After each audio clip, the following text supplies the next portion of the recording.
Hello बच्चों, कैसे हैं आप सब। उम्मीद है आप सब अच्छे होंगे। प्रश्नावली 2.1 पहले वीडियो में हमने बनाया था। अब प्रश्नावली 2.2 को इस वीडियो में हल करेंगे। बिहार बोर्ड की मैथ है ये, प्रश्नावली 2.2 क्लास 8। पहला सवाल है, यदि किसी संख्या के आधे में से 1/4 घटाया जाए तो 1/8 प्राप्त होता है। संख्या ज्ञात कीजिए। ठीक है, किसी संख्या के आधे में से, ठीक है, तो वो संख्या हमें पता नहीं है, तो हम लोग क्या करेंगे, इसका हल कैसे करेंगे। हल हम लोग करेंगे, लिखेंगे यहाँ पर माना कि संख्या, माना कि संख्या बराबर x। ठीक है, x हमने मान लिया।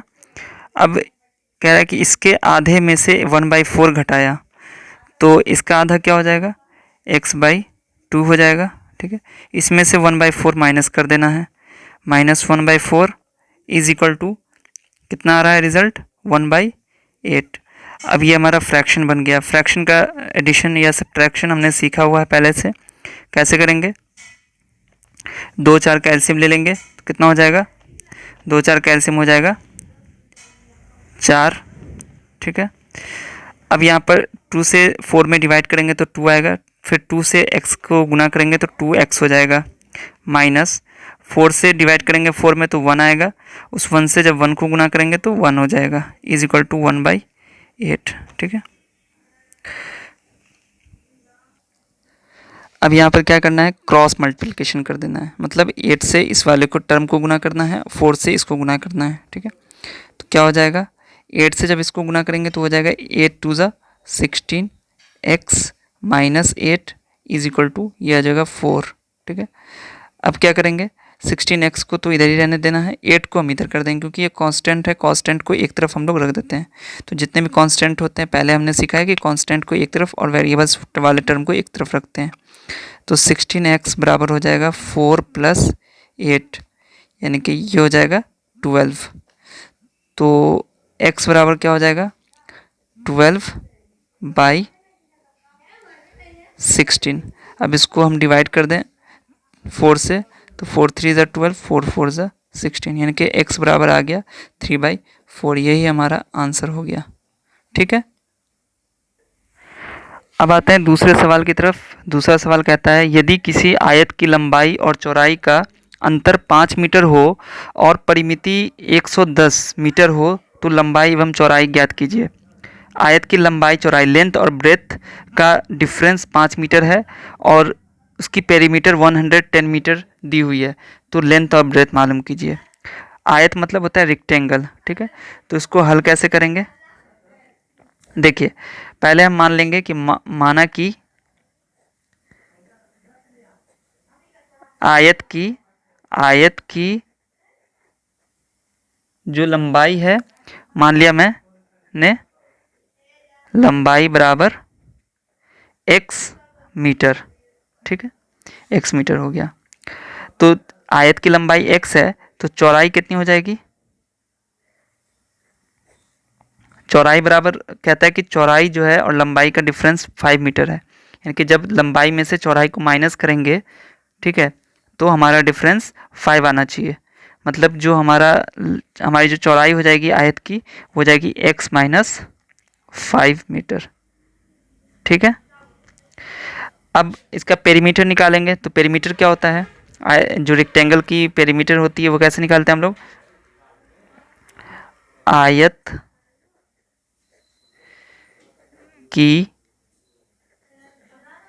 परिमिति बराबर होता है, परिमिति बराबर 2 लंबाई प्लस चौड़ाई होती है ना।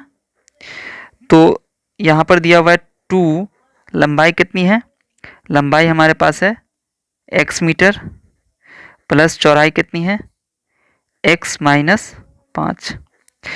तो जब परिमिति निकालेंगे तो परिमिति पहले से हमें दे दिया है क्वेश्चन में, 110 मीटर है। अब ये कितना हो जाएगा, 2 x प्लस एक्स कितना हो गया, 2x माइनस 5 बराबर 110 मीटर। ठीक है, तो अगला स्टेप क्या है, 2 × 4x minus 10 is equal to 110 metre. कितना हो जाएगा, या 4x बराबर 110 प्लस 10, ठीक है, मीटर। तो कितना हो जाएगा, ये बराबर हो जाएगा 120 मीटर। तो x बराबर कितना हो जाएगा, 120/4, यानी कि ये हो जाएगा 30। तो इसलिए हमने x किसको माना था, आयत की लंबाई x माना था, तो इसलिए हमारी आयत की लंबाई बराबर x बराबर 30 मीटर तथा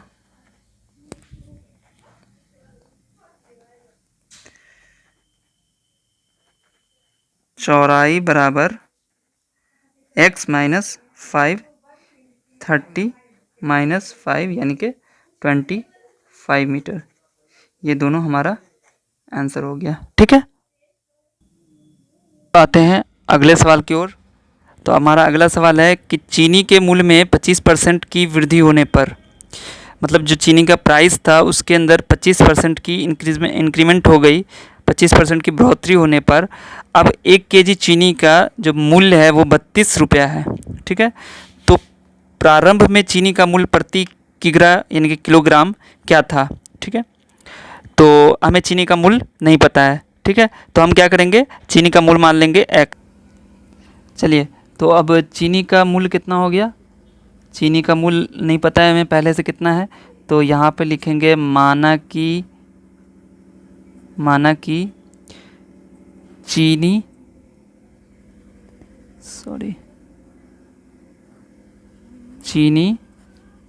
का मूल्य प्रति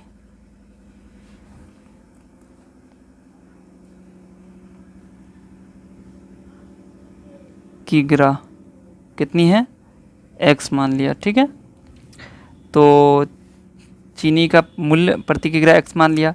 अब जो प्रश्न है उसके अकॉर्डिंग हमारा क्या कह रहा है कि इसमें 25% की वृद्धि हुई, मतलब पहले तो x था ही, उसके अंदर x का 25% बढ़ोतरी हुआ, तो नया जो मूल्य हो गया वो हो गया 32। ठीक है, 32 रुपया हो गया। तो अब इसको सॉल्व करते हैं, हमारा आंसर आ जाएगा x प्लस x गुने 25/100 बराबर 32। देखिए 25 से कहें 25, 25 चौका 100 कट गया। ठीक है, अब ये हमारा हो गया क्या, x plus x/4 is equal to 32। ठीक है, तो अब क्या हो जाएगा, ये हमारा फिर से फ्रैक्शनल एडिशन आ गया, जो हम लोग एडिशन करते हैं रेशनल नंबर का। कैसे करेंगे, ये नीचे में इसके आ जाएगा 4, ये हो जाएगा 4x प्लस ये हो जाएगा x इज इक्वल टू 32। ठीक है, अब क्या आ जाएगा, 4 प्लस x कितना हो गया, 4x, एक x कितना हो गया 5x/4 बराबर 32। अब अगला स्टेप हो जाएगा 5x बराबर 32 इंटू 4, यानी कि ये हो जाएगा 4 2 ज़ा 8, 4 3 ज़ा 12। ठीक है, 128 हो गया। अब x की वैल्यू क्या हो जाएगी, x की वैल्यू हो जाएगी 128 डिवाइडेड बाई 5, जो कि हमारा आंसर आ जाएगा 5 2 ज़ा 12, 5 5 ज़ा 25.60 रुपीज़। ये हो गया हमारा आंसर। तो इसलिए हम लोग लिख सकते हैं कि चीनी का मूल्य x, इसलिए चीनी का मूल्य इज इक्वल टू 25.60 रुपये प्रति किग्रा। ठीक है, ये हमारा हो गया आंसर। अब आते हैं अगले सवाल की ओर। अगला सवाल कहता है कि दो विभिन्न मूल्यों वाली 35 कलमों का कुल मूल्य 60 रुपया है। यदि एक सस्ती कलम का मूल्य 1.50 रुपीज़ एवं एक महंगी कलम का मूल्य 2 रुपया है तो कितनी महंगी कलमें खरीदी गई। देखिए, दो तरह की कलमें खरीदी गई हैं, एक सस्ती और एक महंगी। सस्ती कलम की तादाद कितनी है नहीं पता है, महंगी कितनी है नहीं पता, लेकिन हाँ दोनों का प्राइस पता है कितना कितना है। चलिए इसको हल करते हैं टाइम वेस्ट किए बिना। माना कि देखिए यहाँ पर सस्ती कलम कितनी है नहीं पता है, महंगी कितनी है नहीं पता है, ठीक है, लेकिन ये बता दिया कि टोटल पेन हमने कितनी खरीदी है, 35 खरीदी है, ठीक है। तो माना कि सस्ती कलम अगर हम पहले मान लेते हैं तो जो महंगी होगी वो हो जाएगी 35 माइनस एक्स, ठीक है। तो यहाँ पर हमें क्या निकालना है, महंगी कलम का निकालना है ना। तो माना कि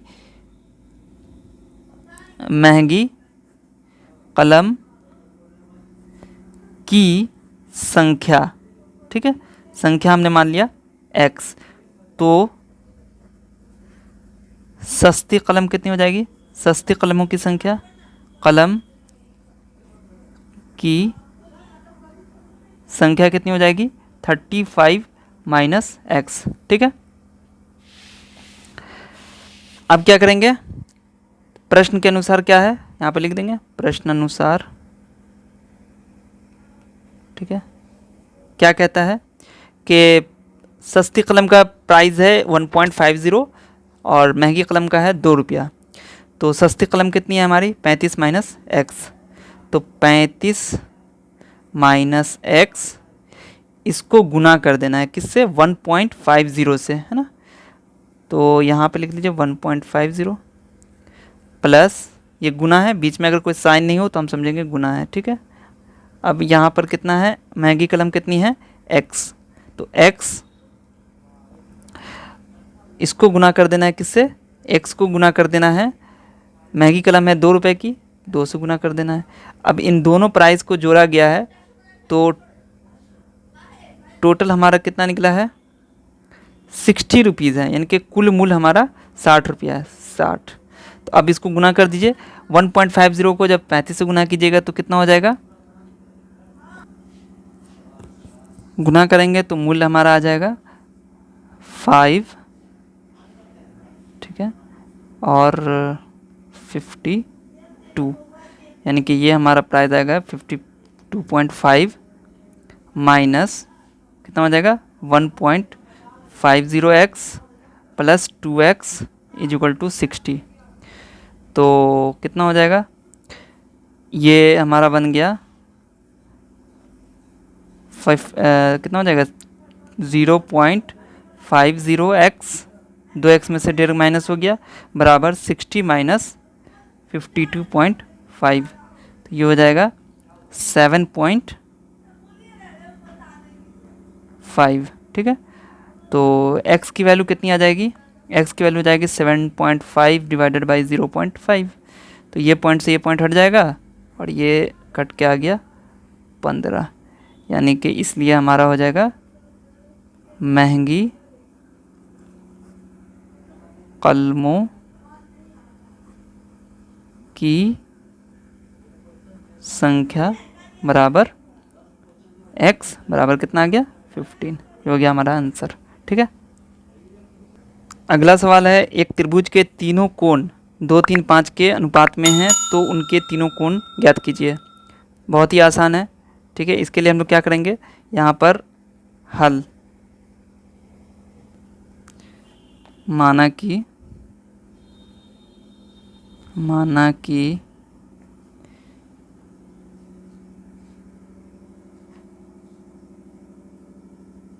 पहला कोण बराबर 2x,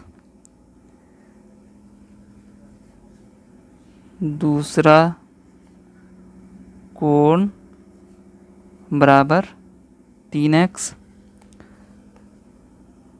तीसरा कोण बराबर 5x। क्योंकि ये रेशियो में अनुपात में, तो कोई एक नंबर होता है जो कांस्टेंट से हम लोग गुना करते हैं, रेशियो में पढ़ा होगा, तो 2x, 3x, 5x हो गया। अब हमें पता है कि जो तीनों कोण होते हैं उनके सम 180 होते हैं, इसलिए हम यहाँ पे लिख देंगे, हम जानते हैं कि त्रिभुज के तीनों कोणों का योग कितना होता है, 180 डिग्री होता है। ठीक है, तो यानी कि 2x plus 3x plus 5x मिला के कितना होना चाहिए, 180 होना चाहिए। ठीक है, अब कितना हो गया, 2 3 5 5 10x बराबर हो गया 180, तो x बराबर हो जाएगा 180 डिवाइडेड बाई 10, तो ये कैंसिल हो जाएगा, तो हो जाएगा x बराबर 80। ठीक है, पहला कोण कितना माना है, पहला कोण बराबर 2x, तो क्या 2 गुने 18 हो जाएगा 36 डिग्री। ठीक है, दूसरा कोण कितना हो जाएगा, दूसरा कोण बराबर हो जाएगा 3x, यानी कि 3 गुने 18 यानी कि हो जाएगा 54 डिग्री। और तीसरा कोण कितना हो जाएगा,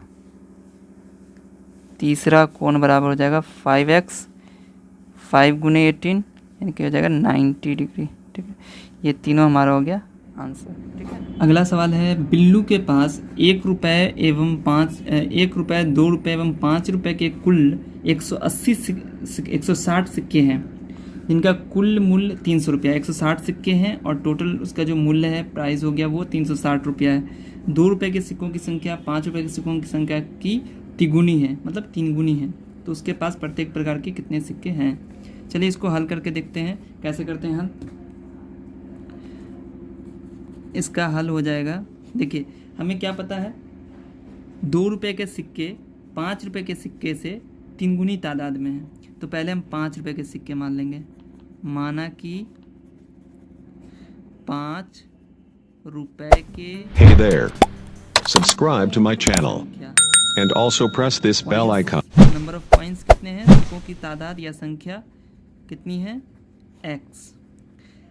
तो 2 रुपये की तादाद कितनी हो जाएगी, 2 रुपये के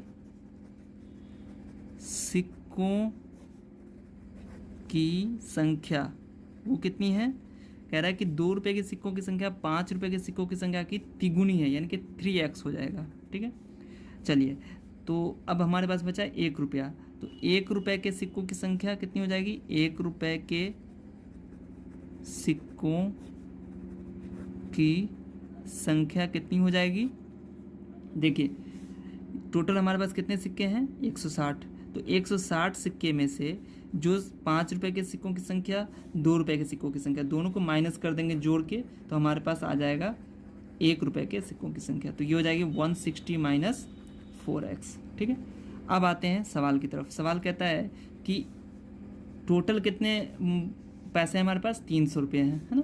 इसका मतलब कि अगर 160 रुपया माइनस 160 माइनस 4x, इसको जोड़ेंगे, 1 से गुना करेंगे क्योंकि 1 ही रुपया है, तो 1 से गुना कर देंगे तो इतना ही आ जाएगा, प्लस 2 रुपये का कितना सिक्का है, 2 रुपये का हमारे पास सिक्का है 3x, और 5 रुपये का कितना सिक्का है, 5 रुपये का सिक्का है x। हमने इस तीनों को गुना कर दिया तो टोटल हमारे पास आया 300। क्यों हमने गुना किया, क्योंकि अगर 2 रुपये के 5 सिक्के होंगे तो 2 पंचे 10, 10 रुपये ये हो जाएगा। ठीक है, इस तरीके से हमें तो पता है कि सिक्कों की संख्या 3x है, तो 3x को 2 से गुना कर दिया। x किसकी संख्या है, 5 रुपये की, तो 5 से गुना कर दिया, और ये संख्या है 1 रुपये के सिक्कों की, तो हमने 1 से गुना कर दिया। ठीक है, अब इसको सॉल्व करते हैं, कितना हो जाता है, देखिए 160 माइनस 4x प्लस 2 3 ज़ा 6x प्लस 5x बराबर 300। ठीक है, कितना हो जाएगा, देखिए यहाँ पर 4x और 6x और 5x ये वेरिएबल है, तो 160 को हम इधर लेके आ जाएंगे, कितना हो जाएगा, ये कितना हो जाएगा 6x 5x 11x minus 4x कितना हो गया 7x, और ये 300 में से 160 को माइनस कर देंगे, क्योंकि 160 इधर आएगा तो माइनस हो जाएगा। ये कितना बच जाएगा, ये हमारे पास बच जाएगा 40, ठीक है। तो x बराबर कितना हो जाएगा, x बराबर हो जाएगा 140 डिवाइडेड बाई 7, 7 1 7, 7 2 14, यानी कि 20 हो जाएगा। तो अब हमें x की वैल्यू पता चल गई। तो अब यहाँ पर हम निकाल सकते हैं कि 5 रुपए के सिक्कों की संख्या बराबर x, यानी कि ये हो गया 20। 2 रुपए के सिक्कों की संख्या कितनी हो जाएगी, 2 रुपए के सिक्कों की संख्या कितनी हो जाएगी 3x, यानी कि 3 × 20 हो जाएगी 60। और 1 रुपए के सिक्कों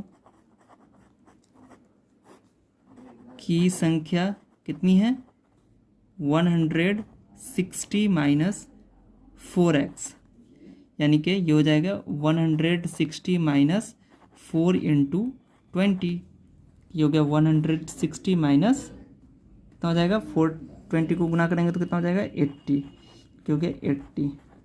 अब हमारे पास 20, 60 और 80 ये तीनों हमारे आंसर हो गए, ठीक है। अगला सवाल है 11 के लगातार 3 गुणनजों का योग 231 है, तो उन्हें ज्ञात कीजिए।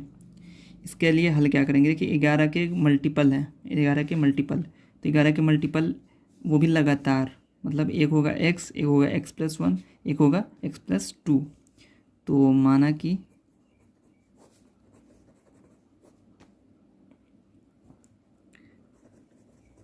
पहले गुणज बराबर हो गया 11x, दूसरे गुणज 11 और x+1 हो जाएगा, तीसरे गुणज 11 x+2 हो जाएगा, ठीक है। अब क्या कह रहा है कि इन तीनों गुणजों का योग मतलब सम, इसको सम कहते हैं, ठीक है ना, सम। तो कितना हो जाएगा 11x + 11 x+1 + 11 x+2 is equal to कितना हो रहा है 231, या 11x + 11x + 11 11x + 22 is equal to 231, 231। 11x 11x 11x कितना x हो गया 33x, और 11 + 22 कितना हो गया 33 इज इक्वल टू हो गया 231, ठीक है। या 33x तो इधर ही रहेगा, 231 माइनस 33 कर देंगे तो ये हो जाएगा 12 में से 3 गया 9, और ये हो जाएगा 198। तो x बराबर हो जाएगा 198/3, यानी कि ये काटेंगे तो ये हो जाएगा 6, क्योंकि x हमें आ गया 6। इसका मतलब पहला गुणज 11x, यानी कि 11 × 6 के 66, दूसरा 11 × x+1, यानी कि 11 × 2 हो जाएगा 6+1, यानी कि 11 × 7, यानी कि 77, और तीसरा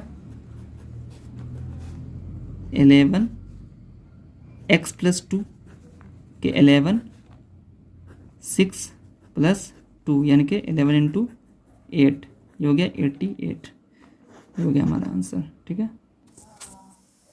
क्या कहता है अगला क्वेश्चन, रवि के पिता की वर्तमान उम्र के तिगुने से 5 वर्ष अधिक है। तो यहाँ पर एक चीज़ हमें हल करने के लिए मिल गया। पहला हम माना कि रवि की वर्तमान उम्र बराबर x वर्ष, ठीक है। रवि की उम्र हो गई x, तो उनके पिता की उम्र कितनी हो गई, रवि के वर्तमान उम्र के तिगुने, यानी कि 3x, और उससे 5 वर्ष अधिक। तो पिता की वर्तमान उम्र कितनी हो जाएगी उनके 3x + 5 वर्ष।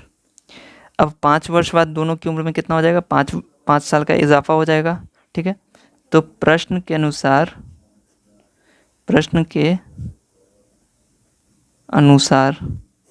क्या कहता है, x + 5 + 3x + 5, फिर इसमें 5 ऐड करेंगे तो दोनों का सम कितना है 47, यानी कि x + 3x कितना हो गया 4x, और ये हो जाएगा +15 = 47। ठीक है, अब ये कितना हो जाएगा 4x = 47 - 15, ये हो जाएगा 32। x बराबर कितना हो गया 32/4, यानी कि ये हो गया 8। ठीक है, यानी कि जो हमने माना क्या था, किसको x माना था, रवि की वर्तमान उम्र, तो ये हो जाएगा रवि की वर्तमान उम्र बराबर x, यानी कि 8 वर्ष हो जाएगा। और पिता की उम्र कितनी हो जाएगी, पिता की वर्तमान उम्र बराबर कितना हो जाएगा 3x + 5, यानी कि 3 × 8 + 5, यानी कि 24 + 5, यानी कि इसका आंसर हो जाएगा 29 वर्ष। यानी कि एक आंसर हमारा आ गया 8 वर्ष, एक आंसर आ गया 29 वर्ष, दोनों आंसर हो गया। ठीक है, इस तरीके से आज हम लोग ने 1 से लेकर 10 तक का सवाल हल किया। इसमें हमने 2 सवाल हमने छोड़ दिया है। ठीक है, वो आप खुद कीजिएगा, 7 छोड़ दिया, 9 छोड़ दिया है, वो आप खुद से कीजिएगा, दोनों इजी सवाल है। ठीक है, हमने 2 टाइम की वजह से ज़्यादा लंबा वीडियो हो गया, इसे हमने छोड़ दिया है। आगे के लिए जो नेक्स्ट वीडियो हम लेके आ रहे हैं वो अगला यूनिट हम लोग लेके आएंगे, जो इसका अगला यूनिट है। ठीक है, तो इस वीडियो को देखिए, जो समझ में नहीं आ रहा है कमेंट कीजिए, जो भी सजेशन अगर किसी को है तो वो भी कमेंट करें, और इस वीडियो को दूसरे दोस्तों के साथ शेयर करें, दूसरे बच्चे भी इससे फ़ायदा उठा सकें। तो अगले वीडियो का इंतज़ार कीजिए। इस वीडियो को देखने के लिए आप लोगों को बहुत बहुत शुक्रिया, और वीडियो को ज़्यादा से ज़्यादा शेयर कीजिए। चैनल सब्सक्राइब नहीं किया है तो चैनल सब्सक्राइब कर लीजिए, और बेल आइकन को प्रेस ज़रूर कीजिएगा। धन्यवाद।